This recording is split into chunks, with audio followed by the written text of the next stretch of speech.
మహబూబ్ నగర్ వనపర్తి జిల్లాలో అకాల వర్షాలు కురిశాయి. దీంతో 35,000 ధాన్యపు బస్తాలు నీటిలో కొట్టుకుపోయాయని రైతులు ఆవేదన వ్యక్తం చేశారు. మార్కెట్ యార్డుకు వరి ధాన్యం బస్తాలు తెచ్చి 20 రోజులు కావస్తున్నా కొనుగోలు చేయక తీవ్ర ఇబ్బందులు ఎదుర్కొంటున్నామని వాపోయారు. కలెక్టర్కి, ఎమ్మెల్యేకి, అధికారులకు ఎవరికి చెప్పినా కూడా పట్టించుకునే నాదుడే లేదని గోడు వెళ్లబోసుకుంటున్నారు. పండించిన పంట కళ్ల ముందే కొట్టుకుపోతుంటే తీవ్ర మనోవేదన అనుభవించామని రైతులు అన్నారు. మార్కెట్ యార్డులో ఎలాంటి సౌకర్యాలు లేవని, వ్యవసాయం అంటేనే విరక్తి కలుగుతోందన్నారు. అధికారులు ఎవరు పట్టించుకోకపోవడం వలన ఇలాంటి పరిస్థితి ఏర్పడిందని రైతులు ఆవేదన చెందుతున్నారు. రాష్ట్ర ప్రభుత్వం తమ సమస్యలు పరిష్కరించాలని వేడుకుంటున్నారు.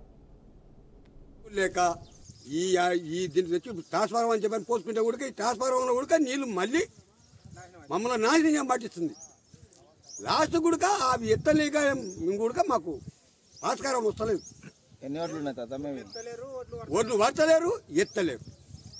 లాస్ట్కి వస్తే ఏదో ఇంటినో బొంటినో పోసుకొని సచ్చే కాలం వచ్చేటట్టుంది. మరి ఆ పరిస్థితి తప్ప ఏం లేదు. ఇక మీరు ఎవరికన్నా చెప్పినరా సొసైటీ దీంట్లో ఓట్లు పట్టేటోళ్ళకి? చెప్పేటోళ్ళం మొత్తం చెప్తున్నాం చెప్పినా కూడా అది అయితే లేదు, పోతలేదు. ఎన్ని రోజులు అవుతుందా? దాదాపు నెలకు వచ్చే ఒడ్లు వచ్చి దీనికి ఏం చేస్తాం?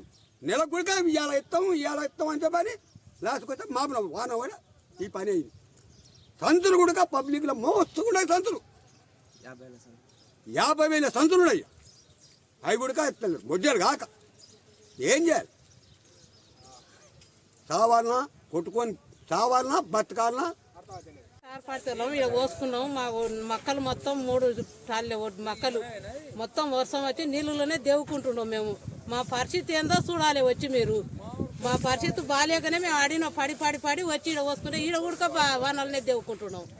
3 ఒడ్లు అవి ఇప్పటికి 1 రోజులు అయింది. ఎత్తుకుపోతాను ఎత్తుకోలే. ఇవాళ వస్తుంది రేపు వస్తా అని చెప్తున్నారు, రాలేదు. అంటే లారీలో వస్తలేవా? లారీలో వస్తలేదు. కాంట అయి వారం 15 రోజులు అవుతుంది. అయితే 15 రోజులు అయింది, ఇంకా కాంట అవుతలేదు సార్. మాకు ఎంతో ఇబ్బంది చూడు. మేము ఇన్ని దినాలకు చేసుకునే వల్ల ఇప్పుడు నష్టం అవుతున్నాం. మేము రాత్రి వానవాడి సినీ నటుడు విజయ్ దేవరకొండ సారీ చెప్పారు. ఇటీవల రెట్రో సినిమా ఫంక్షన్ వేదికగా ట్రైబల్స్ ను ఉద్దేశిస్తూ ఆయన చేసిన వ్యాఖ్యలు చర్చనీయాంశంగా మారాయి. ఆదివాసీలను అవమానించేలా మాట్లాడారంటూ ఎస్ఆర్ నగర్ పిఎస్లో ఫిర్యాదు కూడా నమోదైంది. దీంతో వివాదంపై విజయ్ దేవరకొండ స్పందించారు. సోషల్ మీడియా వేదికగా బహిరంగ లేఖను విడుదల చేశారు.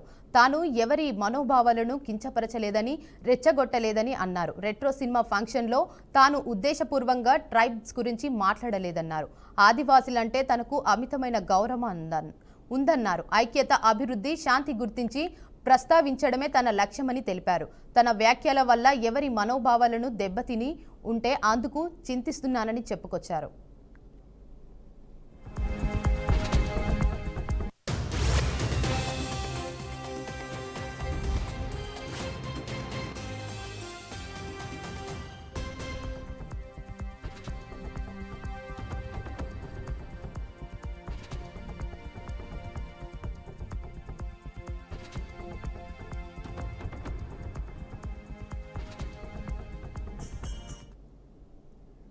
ఇక దీనిపై మరింత సమాచారాన్ని మా అవుట్పుట్ ఎడిటర్ వెంకట్ అందిస్తారు. వెంకట్ చెప్పండి. నటుడు విజయ్ దేవరకొండ బహిరంగ లేఖ రాశారు. మనం గత కొన్ని రోజులుగా చూస్తున్నాం. రెట్రో సినిమా ఫంక్షన్ లో ఆయన చేసిన వ్యాఖ్యల పైన ఆదివాసీల నుంచి కొన్ని అభ్యంతరాలు వ్యక్తమయ్యాయి. ఆ తర్వాత ఎస్ఎన్ఆర్ పోలీస్ స్టేషన్ లో కేసు కూడా నమోదైంది. అంటే ఫిర్యాదు నమోదైంది. కిషన్ లాల్ అనే న్యాయవాది ఎవరైతే ఉన్నారో ఆయన ఫిర్యాదు చేయడం జరిగింది. ఇట్లా ఈ విధంగా ఆదివాసిని కించపరిచేలాగా, అవమానపరిచేలా మాట్లాడారు, ఆయన మీద చర్యలు తీసుకోవాలంటూ ఆయన ఫిర్యాదు చేయడం జరిగింది. దాన్ని ఎస్ఎన్ఆర్ పోలీసులు చాలా కీన్ గా అబ్జర్వ్ చేసి కేసు అంటే ఆ వ్యాఖ్యల ఇంటెన్సిటీని బట్టి బాధితుల నుంచి వచ్చిన ఫిర్యాదులను బేస్ చేసుకుని కేసు నమోదు చేస్తామని ఇప్పటికీ స్పష్టం చేయడం జరిగింది. సో ఈ వివాదం సోషల్ మీడియాలో వైరల్ గా మారింది. అంటే విజయ్ దేవరకొండ పైన కేసు నమోదైందనే ఏదైతే ఒక బయటికి ఒక వార్త వచ్చిందో అది బాగా సోషల్ మీడియాలో యాక్టివ్ అవడం, బాగా సర్క్యులేట్ అవడం వల్ల ఆయన ఈ రోజు స్పందించారు. దానికి సంబంధించి to all my brothers and sisters అని చెప్తూ ట్రైబ్స్ గురించి ట్రైబ్స్ అంటే తనకి అమితమైన గౌరవం, రెస్పెక్ట్ ఉందని, ఎప్పుడు కూడా వారిని కించపరిచేలాగా మాట్లాడలేదని, తన ఉద్దేశం మాత్రం కంప్లీట్ గా అందరం కలిసి ఉండి ఐక్యతగా ఉంటే అభివృద్ధి సాధిస్తాం, ఇంకా శాంతి కూడా అంటే పీస్ కూడా ఉంటుంది తప్పించి ఆ కాంటెక్స్ట్ లో తాను వ్యాఖ్యలు చేసిన తప్పించి వాంటెడ్ గా ట్రైబ్స్ ని తాను ఏమి కించపరచలేదని, ఒకవేళ ఎవరి మనోబలైన దెబ్బతిని ఉంటే తన వ్యాఖ్యల వల్ల విచారం వ్యక్తం చేస్తున్నాడు, సారీ కూడా చెప్తానని ఆయన ఒక లేఖ రాయటం జరిగింది. ఎట్టి పరిస్థితుల్లో ఆదివాసీలని తన తప్పుకు ఎప్పుడు మాట్లాడదు. గతంలో ఆ విధంగా ఉండేది ఒక సోషల్ డివిజన్ అనేది ఉండే సమాజంలో గతంలో వందల సంవత్సరాల క్రితం సోషల్ డివిజన్ అనేది జరిగింది. ఆ విషయాన్ని ప్రస్తావించని తప్పించి వారిని కించపరిచేలాగా వారిని అవమానపరిచేలాగా తాను మాట్లాడలేదు అని చాలా క్లియర్ కట్ గా ఆయన లేఖలో, అంటే ఇన్స్టా వేదికగా ట్విట్టర్ వేదిక ఆయన పంపించిన లేఖ ద్వారా చాలా స్పష్టంగా అర్థమవుతుంది. సో ఎవరు ఏ ఆదివాసీ సోదరిమణులు ఎవరు అయినా సరే వాళ్ళకి తన మాటల అట్టయి ఉంటే ఖచ్చితంగా చింతిస్తున్నాడని, దానికి అవసరం సారీ కూడా చెప్తానని ఆయన చాలా స్పష్టంగా ఆ లేఖలో ప్రస్తావించడం జరిగింది. సో దీనిపైన మరి ఈ బహిరంగ లేఖ తర్వాత సదరు ఆదివాసీ సంఘాలు కావచ్చు, లేదంటే కంప్లైంట్ ఎవరైతే ఇచ్చారో వాళ్ళు కావచ్చు ఎలా స్పందిస్తారో, ఏ విధంగా మాట్లాడతారు, కొంచెం కొద్దిగా తగ్గుతారా లేదంటే దీన్ని కొనసాగిస్తారా అనేది చూడాల్సిన అవసరం ఉంది. ఇంకా right, thank you Venkat.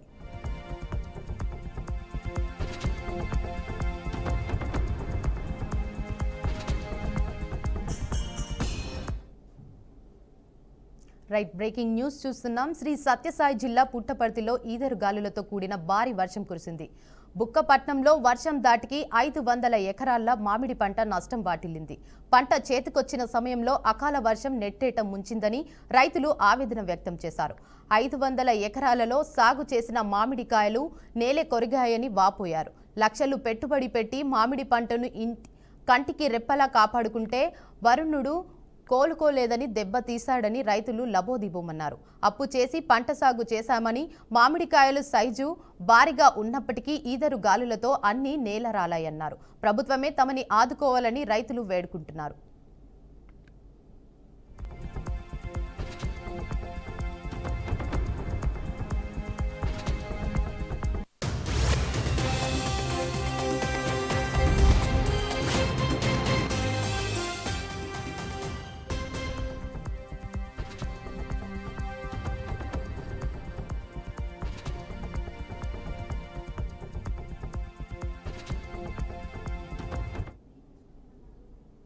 Uppal నుంచి గట్కేసర్ వైపు నిర్మిస్తున్న ఫ్లైఓవర్ నిర్మాణానికి సంబంధించిన భూసేకరణ ప్రక్రియలో ఎదురవుతున్న సమస్యలపై కేంద్ర మంత్రి శ్రీ కిషన్ రెడ్డి అధికారులను ఆరా తీశారు. ప్రజల ప్రయాణ సౌలభ్యం కోసం ప్రాధాన్యతతో చేపట్టిన ఈ ప్రాజెక్టు పనులు వేగంగా పూర్తయ్యేలా చర్యలు తీసుకోవాలని సూచించారు.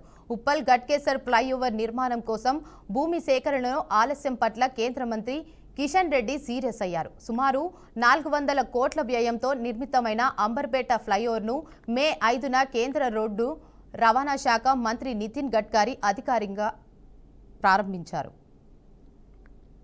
ప్రభుత్వము జిహెచ్ఎంసి ఈ యొక్క భూసేకరణకు సంబంధించినటువంటి పనులు పూర్తి చేసి ఈ యొక్క సర్వీస్ రోడ్డు వేసుకోవడానికి ఇంకా భూమిని ఇవ్వాల్సినటువంటి అవసరం ఉంది.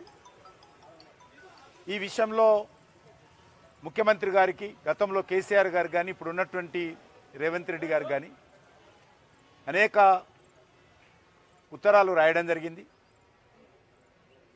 ఈ యొక్క అంబర్పేట ఫ్లైఓవర్ సుమారు 400 కోట్ల రూపాయలతోటి నిర్మాణం జరుగుతూ ఉంది.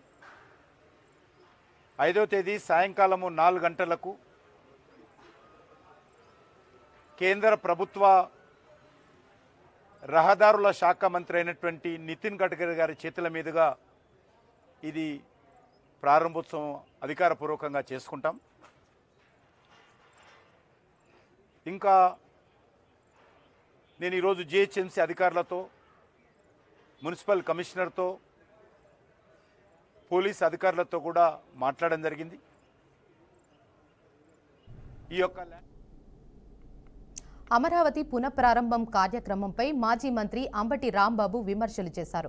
హైదరాబాద్ వంటి అద్భుతమైన నగరాన్ని కోల్పోయామని, విభజనలో గాయపడ్డ ఆంధ్రప్రదేశ్ 1,00,000 కోట్లతో రాజధాని నగరంగా మారగలదా అని ప్రశ్నించారు. రాష్ట్రంలో అన్ని ఆర్థిక వనరులు ఉన్నాయో లేదో ముఖ్యమంత్రి ఆలోచించుకోవాలని సూచించారు. అమరావతి పేరు పెట్టింది అమరావతిని విధ్వంసం చేస్తుంది చంద్రబాబు అని అంబటి ఆరోపించారు. లాంటి పట్టణాన్ని కోల్పోయాం, అక్కడి నుంచి ఇక్కడికి వచ్చేసాం. 10 సంవత్సరాల పాటు హైదరాబాదులో ఉన్నటువంటి ఇన్ఫ్రాస్ట్రక్చర్ని రాజధానిగా ఉపయోగించుకునేటటువంటి ఫెసిలిటీని మనకి విభజన చట్టం కల్పించింది. చంద్రబాబు నాయుడు గారు వచ్చారు, ఏం చేశారని అడుగుతా ఉన్నా. రాజధాని నిర్మాణం చేపట్టారా? రాజధాని నిర్మాణం కాదు, రాజధాని పట్టణాన్నే నిర్మిస్తామన్నారు. దురదృష్టం అంటున్నాను. ఒక అద్భుతమైన పట్టణాన్ని నిర్మించగలిగినటువంటి స్థాయిలో గాయపడి విడిపోయినటువంటి ఆంధ్రప్రదేశ్ ఆర్థిక వనరులు ఉపయోగపడతాయా అనేది ఆలోచించలేదు. ఒక అద్భుతమైన నగరం నిర్మిస్తాను. ఎంతండి అద్భుతమైన నగరాన్ని నిర్మించడానికి? 1,00,000 కోట్ల. 1,00,000 కోట్లతో అద్భుతమైన నగరాన్ని నిర్మించడానికి కావలసినటువంటి ఆర్థిక వనరులు ఆంధ్రప్రదేశ్కు ఉన్నాయా? లేవు కదా. లేకపోయినా నేను నిర్మిస్తానని చంద్రబాబు నాయుడు గారు కలలుగా. పహల్గామ్ ఉగ్రదాడిపై దేశవ్యాప్తంగా ఆగ్రహ ఆవేశాలు రేకెత్తించారు. ఈ ఘటనపై స్పందిస్తూ కర్ణాటక మంత్రి బీజెడ్ జమీర్ అహ్మద్ ఖాన్ చేసిన వ్యాఖ్యలు తీవ్ర చర్చనీయాంశమయ్యాయి. పాకిస్తాన్పై ఆత్మాహుతి దాడికి తాను సిద్ధమని చెప్పారు. పాక్ ఎప్పటికీ భారత్ను శత్రు దేశమేనని ఆయన అన్నారు. ఆ దేశంతో మనకు ఎలాంటి సంబంధాలు లేవని చెప్పారు. ప్రధాని మోదీ, కేంద్ర మంత్రి అమిత్ షా అంగీకరిస్తే ఆ దేశంపై యుద్ధాన్ని ప్రారంభించేందుకు తాను సిద్ధమన్నారు. ఆత్మాహుతికి తనకి ఒక బాంబు ఇవ్వండని వ్యాఖ్యానించారు.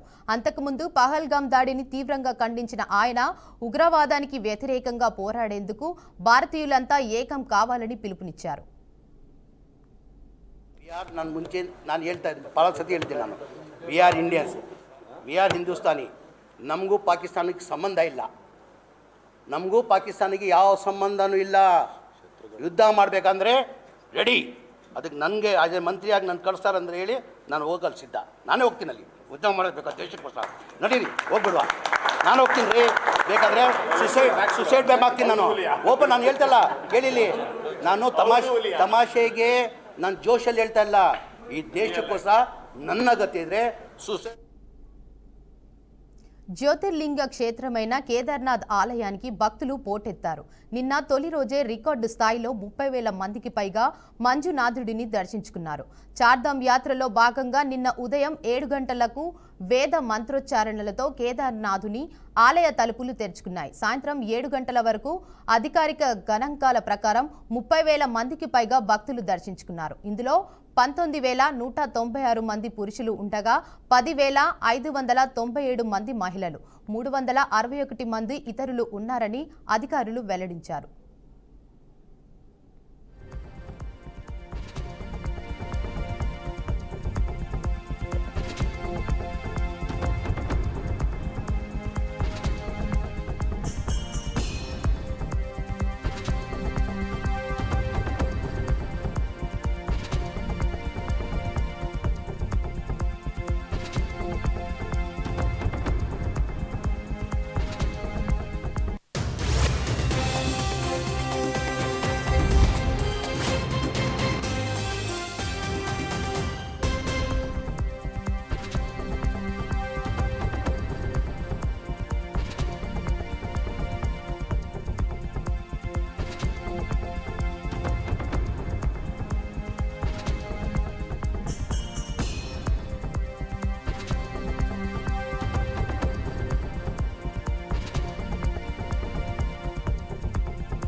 హైదరాబాద్లో దారుణ ఘటన వెలుగులోకి వచ్చింది.